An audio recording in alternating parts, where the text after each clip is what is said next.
병이 생겼음이더라. 아멘. 오늘도 말씀과 기도로 수요일 하루를 시작하는 우리 모든 성도들 가운데 하나님의 놀라운 은혜가 언제나 함께하여 주시기를 주님의 이름으로 간절히 축원드립니다. 오늘 통독할 말씀은 열왕기하 8장 20절에서 9장까지 그리고 오바댜 1장 말씀입니다. 먼저 8장 20절에서 22절을 보면 남유다 왕 요람 때에 에돔과 림나가 배반하여 유다의 수하에서 벗어난 사실을 기록하고 있습니다. 에돔은 다윗에 의해 이스라엘에 복속된 이후로 이래로 요람 때까지 유다의 지배 아래 있었습니다. 그래서 여호사밧 때에는 북이스라엘, 유다, 에돔 3국이 연합하여 북이스라엘을 배반한 모압을 응징하기도 하였습니다. 실로 여호사밧 때까지만 해도 유다는 강성하였기 때문에 에돔은 감히 유다를 배반할 엄두를 내지 못하였습니다. 그런데 요람 때가 되자 에돔과 블레셋 변방에 위치하였던 림나 사람들이 유다를 배반한 것입니다. 요람은 이들의 배반을 막아보려고 안간힘을 써보았지만 이미 그들의 배반을 막기에는 유다의 힘이 너무 약해져 있었습니다. 그러면 왜 이렇게 유다의 힘이 약해진 것일까요? 이런 요람이 유다의 보호자이신 하나님을 떠나 우상을 섬기며 악행을 자행함으로 더 이상 하나님의 보호를 받을 수 없게 되었기 때문입니다. 이런 사실은 하나님의 백성이 하나님을 떠나면 하나님의 도우심을 받지 못하여 결국 수치를 당하게 된다는 사실을 교훈하여 줍니다. 하나님은 우리의 보호자와 도움이 되십니다. 때문에 우리가 하나님을 떠나면 결코 평화와 안전을 보장받을 수 없습니다. 즉 하나님의 도우심과 보호를 받으려면 하나님 안에 머물러 있어야 하는 것입니다. 성도들은 하나님 안에서 하나님의 자녀로 있을 때에는 하나님의 보호와 평화를 받아 누릴 수 있지만 하나님을 떠나면 그동안 하나님께서 보장해 주셨던 모든 것 역시 우리에게서 떠나게 되는 것입니다. 23절과 24절을 보면 요람이 죽어 장사되었다는 기록이 있습니다. 요람은 비록 세상에 부러울 것이 없는 왕이었지만 결국 죽어 장사되었습니다. 왕궁의 파수꾼도 왕을 죽음에서 지킬 수 없었고 굳게 닫힌 성문이라 할지라도 왕을 죽음으로부터 보호할 수 없었습니다. 죽는다는 것은 이렇게 신분의 고하를 막론하고 빈부의 경계를 뛰어넘어서 성과 악에 속한 모든 사람에게 동일하게 찾아옵니다. 그런데도 사람들은 죽음을 망각하고 짧은 인생을 살면서도 영원한 삶을 살 것처럼 행동하며 살아갑니다. 필요치 않은 것에서 욕심을 부리기도 하고 남을 배려하기보다는 자기의 편의를 위해 이기적인 태도를 보일 때가 있습니다. 그러나 만일 그들이 당장 내일 죽는다고 하면 어떻게 될까요? 이전과 같이 그렇게 살 수 있을까요? 그렇지 않을 것입니다. 사람들에게 만일 일주일 뒤에 당신이 죽는다면 무엇을 하고 싶습니까? 라고 죽음을 상기시키는 질문을 던지면 대부분의 사람들이 현재의 삶과는 정반대로 모든 욕심을 버리고 남에게 선을 베풀며 하나님 앞에서 바른 삶을 살면서 인생을 정리하고 싶다고 대답할 것입니다. 즉 지금까지는 죄 가운데 어리석게 살아왔지만 남은 기간 동안은 하나님 앞에서 그것을 조금이라도 속죄하고 싶다는 것입니다. 사실 이러한 모습은 죽음을 향해 점점 나아가는 우리가 항상 가져야 될 삶의 태도입니다. 히브리서 기자가 한 번 죽는 것은 사람에게 정해진 것이요 그 후에는 반드시 심판이 있다고 경고했듯이 우리는 늘 죽음과 그 뒤에 있는 하나님의 심판을 준비하는 삶을 살아야 합니다. 즉 우리는 삶 속에서 그리스도 복음의 선한 빛을 많은 사람들에게 비추고 희생과 봉사와 헌신의 삶을 살아야 하는 것입니다. 25절에서 29절에서는 남유다의 제6대 왕 아하시아의 통치에 대하여 다루고 있습니다. 아하시아는 요람의 아들로 20세 왕위에 올라 겨우 1년을 다스렸습니다. 이런 남유다 말기에 각각 3개월씩 다스린 제17대 19대 왕 요아스와 요야긴을 제외하고는 가장 짧은 기록입니다. 그가 이렇게 단명한 것은 그의 죄악으로 말미암은 하나님의 심판의 결과였습니다. 열왕기하 저자는 아하시아에 대하여 평가하기를 그가 여호와 보시기에 악을 행하였다고 하였습니다. 이는 그의 아버지 요람에 대한 평가와 같은 것으로 그가 악을 행한 원인을 아합의 집의 사위가 되었기 때문이라고 밝히고 있습니다.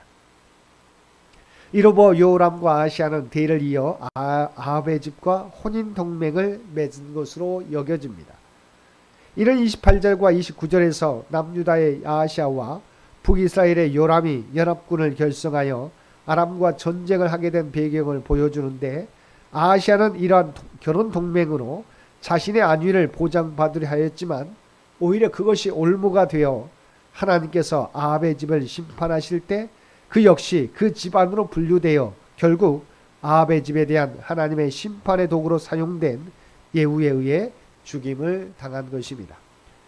9장 전반부는 장차 아합의 가문을 심판하는 도구로 사용될 예후가 엘리사 선지자가 보낸 선지 생도로부터 기름 부음을 받고 그가 해야 할 일을 전달받은 사실과 예후가 그 사실을 군 수뇌부에게 말하고 그들의 지지를 이끌어낸 사실을 다루고 있습니다. 일찍이 하나님께서는 엘리야 선지자에게 하사엘과 예후에게 기름을 부어 각각 아람과 북이스라엘의 왕으로 삼으라고 지시하시고 그들이 극도로 타락한 아합의 집과 북이스라엘을 심판하게 될 것이라고 말씀하셨습니다. 그런데 하사엘에 대한 기름 부음은 엘리사에 의해 직접 이루어져 하사엘은 베나닷을 죽이고 아람의 새 왕이 되었습니다. 이것은 예후가 이스라엘의 왕이 되는 것도 임박한 일임을 보여주는 것입니다. 그래 본문에 보면 마침내 예후도 엘리사가 보낸 선지 생도로부터 북이스라엘의 왕으로 기름 부음을 받게 됩니다. 먼저 9장 1절에서 3절 말씀을 보면 엘리사가 선지 생도 중 하나를 불러 기름병을 가지고 길랏 라못의 예후에게로 가서 기름을 부은 뒤 여호와께서 그를 왕으로 삼는다는 말을 전하고 급히 도망치라고 지시한 사실을 보도하고 있습니다. 이어 4절에서 10절은 엘리사의 지시를 받은 선지 생도가 길랏 라못으로 가서 예후를 만나 그의 머리에 기름을 붓고 여호와께서 그를 왕으로 삼는다는 것과 아합의 집을 멸하라는 하나님의 말씀을 전한 뒤 엘리사의 지시대로 급히 도망한 사실을 보도하고 있습니다. 11절에서 13절은 예후가 그와 함께한 군 수뇌부에게 선지 생도와 자기 사이에 있었던 일을 구하여 그들의 지지를 이끌어낸 사실을 보도하고 있습니다.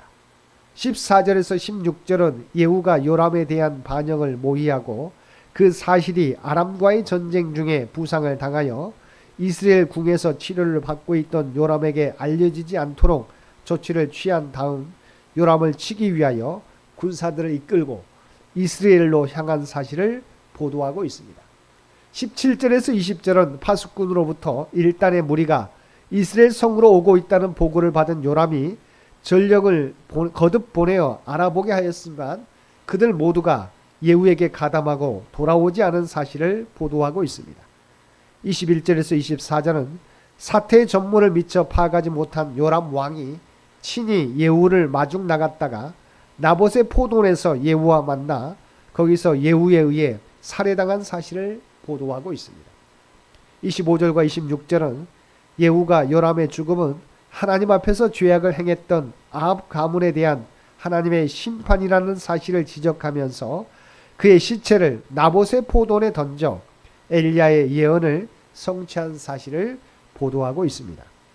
27절에서 29절은 부상당한 요람을 위로하기 위해 그를 방문하였던 남유다의 아하시아 왕 역시 예후에 의해 죽임을 당한 사실을 보도하고 있습니다. 오므리 왕조는 북이스라엘을 최대의 번성기로 이끌었던 왕조입니다. 그러나 그러한 오므리 왕조는 비록 군사 경제적으로는 북이스라엘을 번성케 하였지만 종교적으로는 북이스라엘을 가장 타락하게 만든 왕조였습니다. 오므리 왕조는 그 시조인 오므리가 북이스라엘에서 우상 숭배를 법제하였으며 그의 아들 아합은 북이스라엘의 바알 숭배를 공식적으로 도입하는 등 실로 하나님 앞에서 심각한 죄악을 자행하였습니다. 그래야 오므리 왕조는 하나님으로부터 멸문의 심판 경고를 듣게 되었고 이제 마침내 예후에 의해 요람이 죽음으로써 왕조 개시 45년 제4대 만에 그 막을 내리게 된 것입니다. 한편 예후는 아합의 가문을 심판하기 위해 하나님의 선택을 받은 인물입니다. 그런데 그는 요람을 방문하였던 남유다의 아하시아마저도 처단하였습니다. 그리고 10장의 기록에 의하면 예후는 아하시아의 42인의 형제까지도 다 죽였습니다. 이것은 아하시아가 요람의 생질이었던 바 요람을 반역한 자신에 대하여 복수하려는 시도 자체를 아예 처음부터 막기 위함이었을 뿐 아니라 아합의 가문과 혼인으로 맺어진 아하시아 역시 아합의 가문 사람으로 여겨졌기 때문이라고 볼 수 있습니다. 30절 이하의 말씀에서는 예후가 아합의 처 이세벨을 처단함으로써 엘리야의 예언이 성취된 사실을 다루고 있습니다. 이세벨은 시도랑 엣발의 딸로서 아합의 아내가 된 여인입니다. 그녀는 북이스라엘의 바알과 아세라 숭배를 공식 도입하여 만연케 한 장본인으로서 여호와의 선지자를 죽이고 그에게로 나봇을 죽인 뒤 그의 포도를 빼앗는 등 사악하게 그지없는 인물이었고, 아합이 죽은 뒤에도 태우로서 자신의 아들들인 아하시아와 요람의 배후에서 악한 영향력을 행사하고 있었습니다. 이러한 그녀가 예후의 반란으로 마침내 죽임을 당하였으며 그 시체는 개들의 먹이가 되고 말았습니다. 이는 일찍이 하나님께서 엘리야 선지자를 통해 말씀하신 것으로서 그 예언이 성취되었음을 보여줍니다. 사랑하는 성도 여러분, 이세벨의 비극적 최후는 분명 엘리야를 통하여 하나님에 의해 예고되었고 때가 되매 그대로 이루어졌습니다. 아무리 최고의 권력을 가졌을지라도 하나님을 대적할 때 그의 권력은 아무런 힘도 발휘하지 못하게 되는 것입니다.